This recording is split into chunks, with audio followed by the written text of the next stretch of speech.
I hereby declare Monday, 24th November 2025 as a statewide day of fasting and prayer for the restoration of peace in Borno State and the country in general.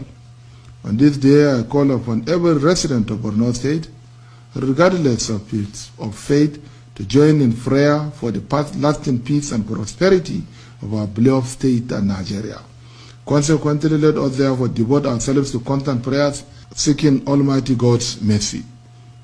I also urge the people to use this period to pray for divine protection against evildoers, saboteurs, and all enemies of peace. Finally, let me assure you that we will continue to invest in the welfare of our security forces, support community-based vigilance, and pursue dialogue where possible without compromising the state's integrity or the safety of our people. Thank you. Long live Borno State. Long live the Federal Republic of Nigeria.